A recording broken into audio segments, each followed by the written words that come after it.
کتنی بڑی بات ارشاد فرمائی، فرمایا لا تقنطوا من رحمت اللہ، تم نے میری رحمت سے نا امید نہیں ہونا۔ اللہ کی رحمت سے نا مالک کیا ملے گا؟ فرمایا ان اللہ یغفر الذنوب جمیعا، اللہ سارے گناہ معاف فرما دے گا۔ تو جن لوگوں کو اللہ کی رحمت پر نبی کریم علیہ السلام تشریف فرما ہے، امام غزالی نے لکھا ایک بدو آ گیا، دیہاتی سادہ آدمی، سادے بندے بھی سادے ہوتے ہیں، ان کا بھی اپنا طرز زندگی ہوتا ہے۔ تو بدو آ گیا، سادہ آدمی تھا، آتے ہی السلام علیکم لے کے نا تو کوئی بات ہی نہیں کی، سیدھا سیدھا ہی کہتا یا رسول اللہ صلی اللہ علیہ وسلم یہ بتائیں قیامت کے دن حساب کس نے لینا ہے؟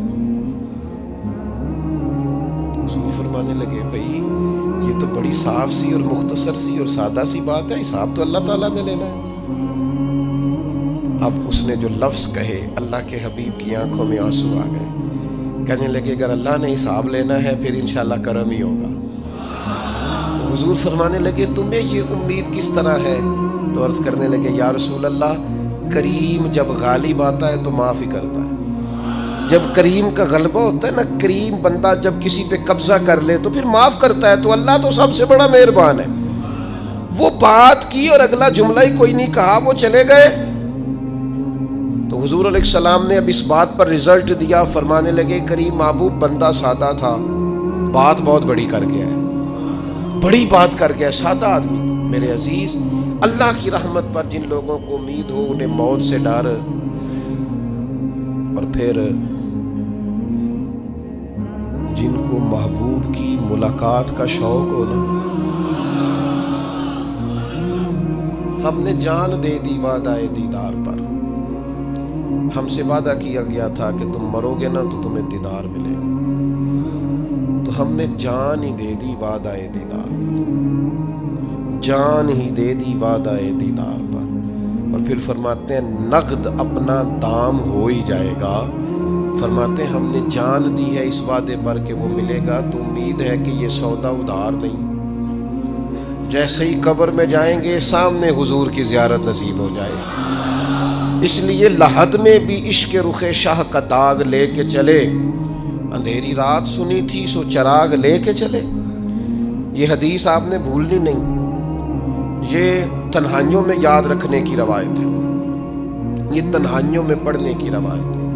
یہ اپنے ذوق کو تازہ، جو لوگ کہتے ہیں نا وجد سرور کیف میں جانا چاہتا ہوں، وہ مشکات شریف کی اس حدیث کو دیکھے۔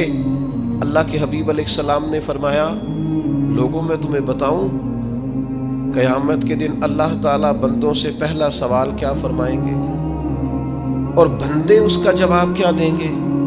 یا رسول اللہ کرم فرمائیے، بتائیے۔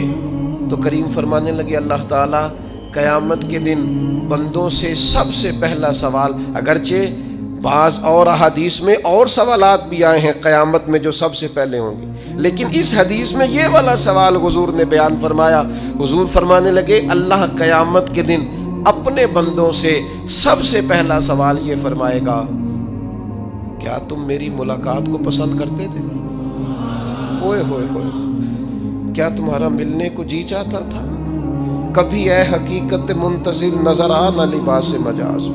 اقبال کہتے ہیں تیرے کرم اتنے ہیں دل کرتا ہے تجھے دیکھیں، کبھی کبھی اے حقیقت منتظر نظر آ نہ لباس مجاز میں، لاکھوں سجدے تڑپ رہے ہیں میری جبین نیاز میں، تمہارا دل کرتا تھا مجھ سے ملنے کو؟ حضور فرماتے بندے عرض کریں گے مالک بڑا دل کرتا تھا۔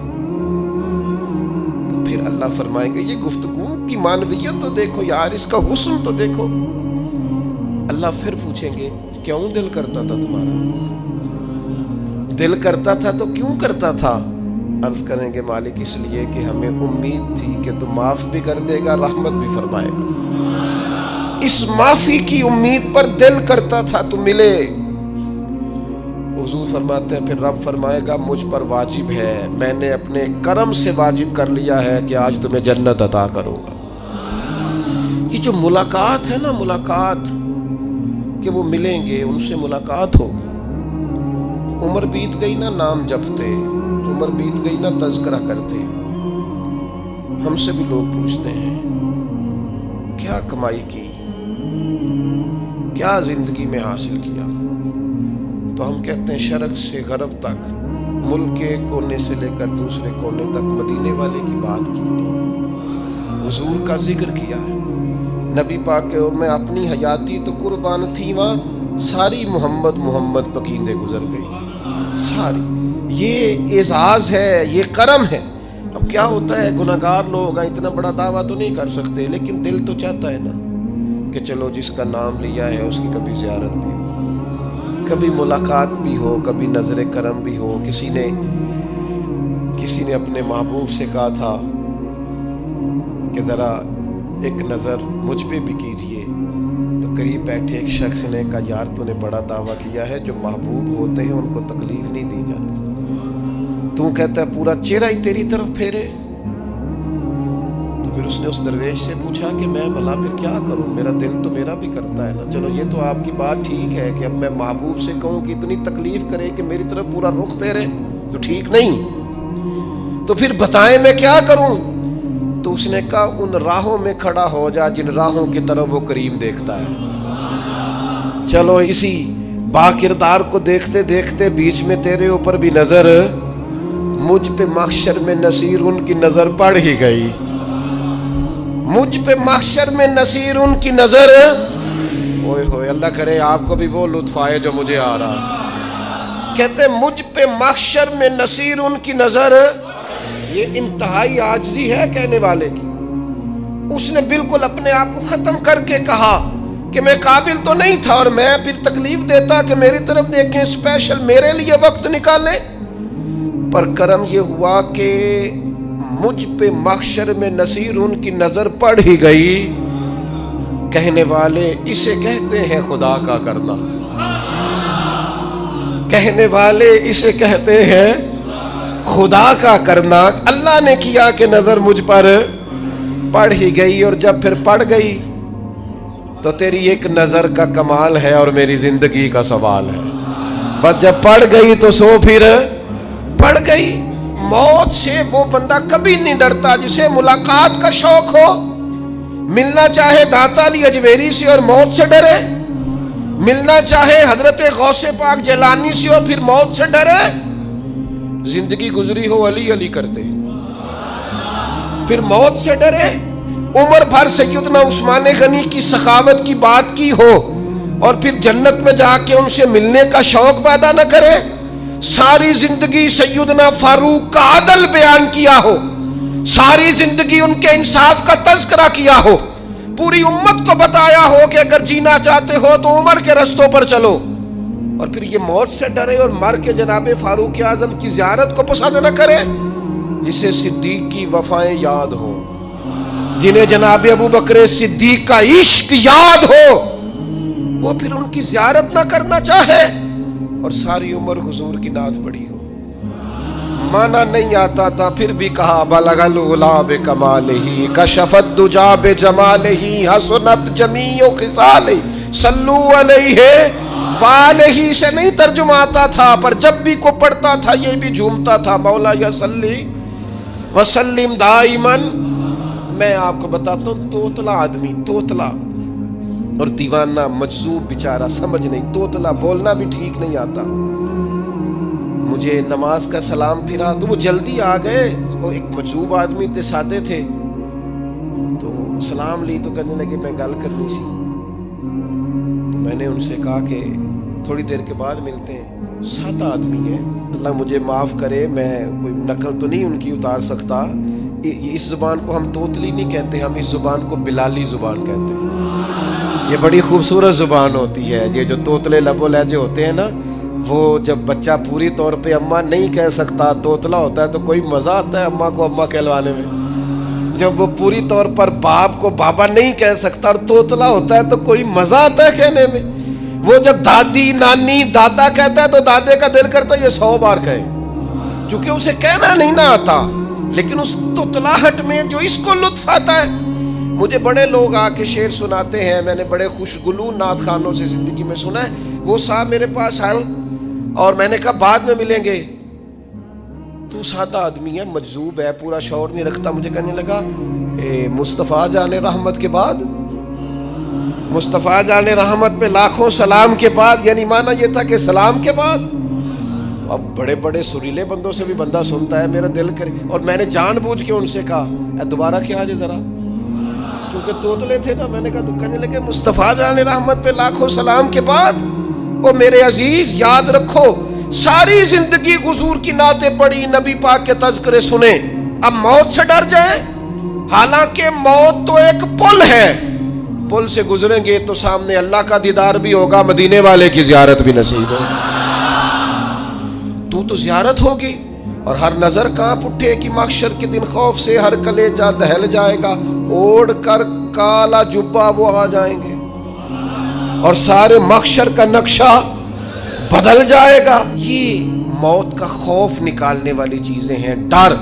اچھا مجھے ایک بات بتائیں، یہ میں امید کی بات کرنے لگا ہوں، چلیں اب یہ بات تو مشکل ہے پر کرنی پڑے گی، مجبوری ہے۔ کبھی کبھی ابا جی سے مار بھی پڑ جاتی ہے بندے کو، گھر میں کوئی 2-4 لگ بھی جاتی ہیں، تو اس وقت نا جو سب سے بڑا سہارا کسی کو نصیب ہوتا ہے وہ یہ ہوتا ہے کہ اللہ کرے اماں گھر میں موجود ہو۔ اور میں نے دیہاتوں میں کئی مائیں ایسی دیکھی ہیں جو بیٹے کے حصوں کی مار کھاتی ہیں، ابا نے ڈنڈا لے لیا ہے بیٹے کی غلطی پہ، اب اماں بیچاری سامنے ہو گئی ہے، 2-4 اس نے بھی کھا لی۔ یہ بات آپ سمجھیں، موت کا خوف نکالنے کے مفہوم میں بات عرض کر رہا ہوں۔ اماں موجود ہونا گھر میں تو ابا سختی بھی کرنے لگے تو کسی وقت احساس ہوتا ہے کہ جناب یہ سختی نہیں ہوگی کیونکہ میری اماں، اور اماں پوری وکیل بن جاتی ہے، کہنی تو نہیں پتا وہ ہو گئی غلطی، وہ فلانے دے منڈے نے خراب کیتا ہے، حالانکہ ہو سکتا ہے اس نے اس کو بھی خراب کیا ہو، لیکن وہ اماں وکیل ہے، وہ وکالت کر رہی ہے اور وہ بے لوث کر رہی ہے، ہوتا ہے ایسے۔ اس بات کو سمجھ لیں اچھے طور پر، موت کا خوف نہیں، ڈر نہیں، اس لیے کہ گھر میں ماں موجود ہو تو باپ کا ڈر نہیں ہوتا، تو قبر حشر میں تو رسول کریم موجود ہے، وہاں تو نبی کریم موجود ہے، وہاں تو اللہ کریم اپنی رحمت فرمائے گا بندوں پر، اس لیے خوف نہیں، پینک نہیں، اپنی غلطیوں کا احساس ضرور کریں، اپنے اعمال پر توجہ ضرور دیں، لیکن موت کے خوف تلے دبتے نہ جائیں، انشاءاللہ صبح قیامت کرم ہوگا۔ میرے نبی پاک علیہ الصلوۃ والسلام نے تو فرمایا ہے بس ہم نے ایمان کامل لے کے جانا ہے دنیا میں۔ حضور نے فرمایا ہے جس طرح 14ویں رات کا چاند چمکتا ہے اس طرح میرے غلاموں کے چہرے چمکیں گے قیامت کو۔ اللہ کے رسول صلی اللہ علیہ وسلم فرماتے ہیں جسم کے جن جن حصوں پر وضو کا پانی لگتا رہا وہ قیامت میں چمکیں گے، دور سے لوگ ان کا نور دیکھیں گے، پتہ چلے گا وہ محمد عربی کے غلام آ رہے ہیں۔ یہ کرم ہوگا صبح قیامت، یہ عطائیں ہوں گی، اس لیے مومن موت سے ڈرتا۔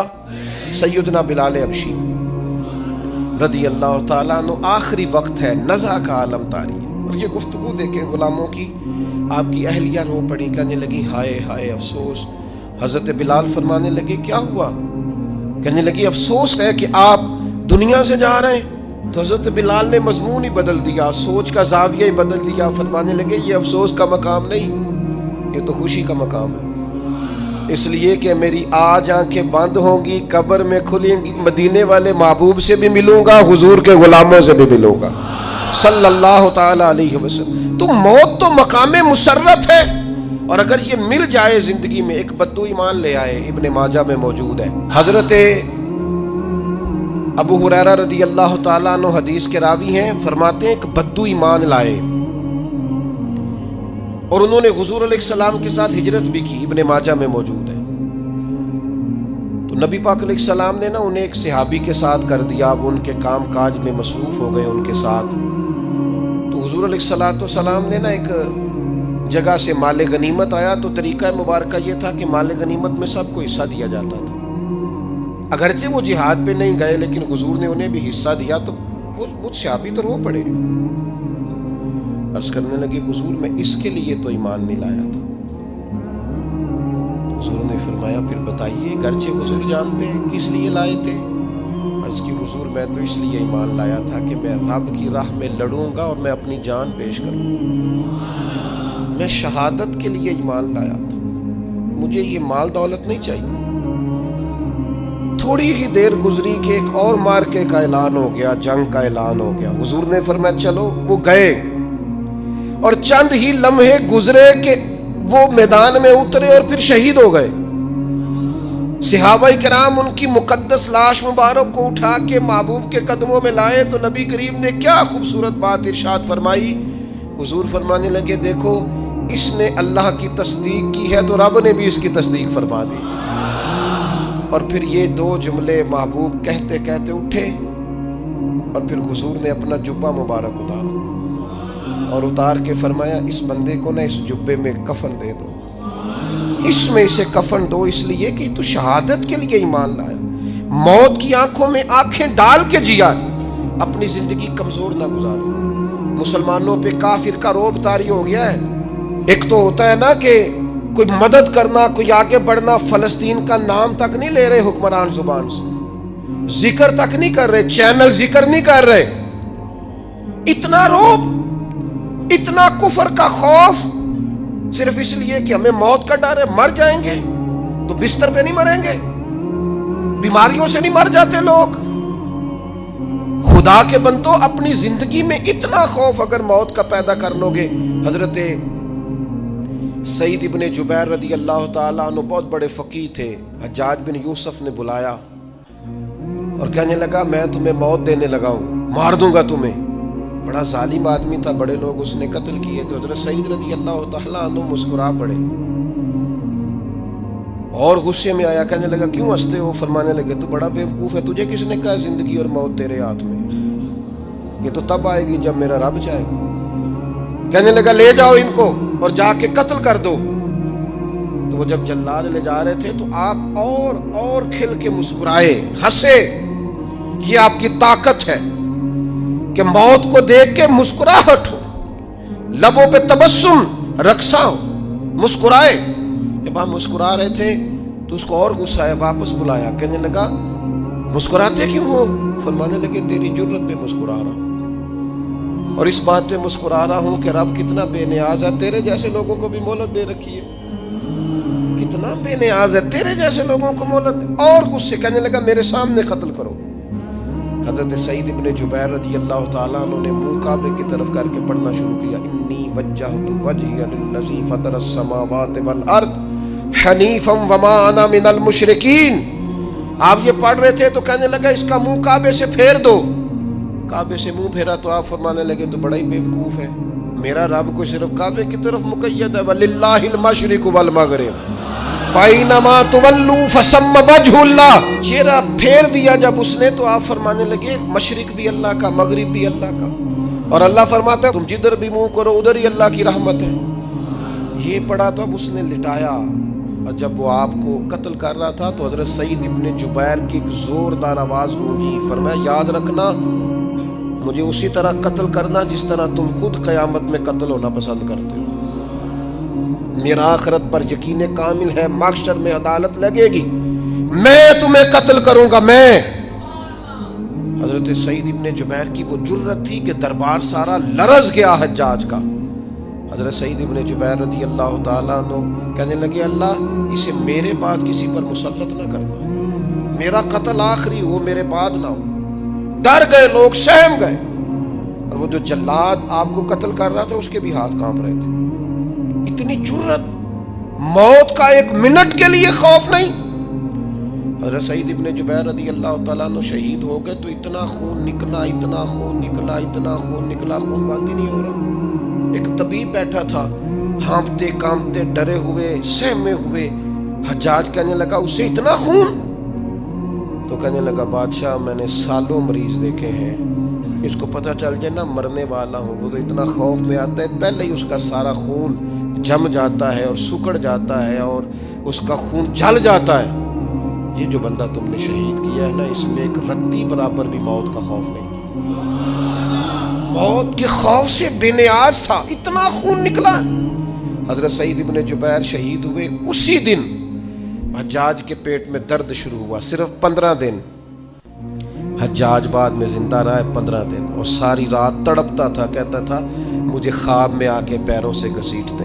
حضرت سعید ابن جبیر چلاتا تڑپتا 15 دنوں کے اندر. طبیبوں نے کہا تیرا جو مرض ہے یہ کوئی آسمانی عذاب ہے. میرے عزیز موت سے ڈرے نہیں, بلکہ جو ظالم ہو ان کو ڈرا دیں, یہ مومن کی شان ہے. اپنی زندگی کے اندر سے موت کا خوف نکال دیں، تاکہ زندگی کے جو دن ہیں وہ جیے تو جا سکیں، وہ انسان مضبوطی سے وقت سے گزار سکے۔ حضرت علی شیر خدا رضی اللہ تعالیٰ عنہ نا وہ جیکٹ نہیں پہنتے تھے جنگی، جو کمر پہ پیچھے لوگ پہنتے تھے نا، تلوار کوئی مارے تو زخم نہ ہو۔ تو کسی نے مولا علی شیر خدا رضی اللہ تعالیٰ عنہ سے فرمایا پشت پر آپ وہ جیکٹ نہیں پہنتے لوہے کی؟ آپ فرمانے لگے پشت تو دکھانی نہیں تو کہنے لگے موت سے ڈر نہیں آتا؟ فرمایا بالکل بھی نہیں، اور فرمایا مجھے بالکل ڈر نہیں آتا کہ میں موت پر آ گروں یا موت میرے اوپر جا گرے۔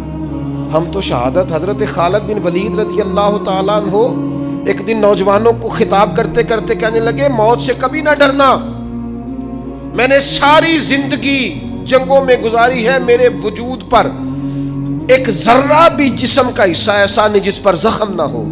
اور جو کہتے کہتے رو پڑے، فرمانے لگے یہ بات کرتے کرتے رو پڑے، فرمانے لگے دیکھ لو زندگی ساری میدانوں میں گزاری ہے، لیکن شہادت اللہ تعالیٰ نے میرے لیے وہاں نہیں لکھی تھی، یہاں اللہ تعالیٰ نے اپنی رحمت کے لیے موت میرے لیے لکھی تھی۔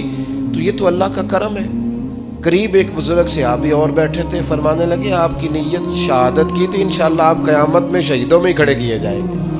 تو میرے عزیز خوف نہیں موت کا۔ آخر میں 2-3 گزارشات عرض کرنی ہے۔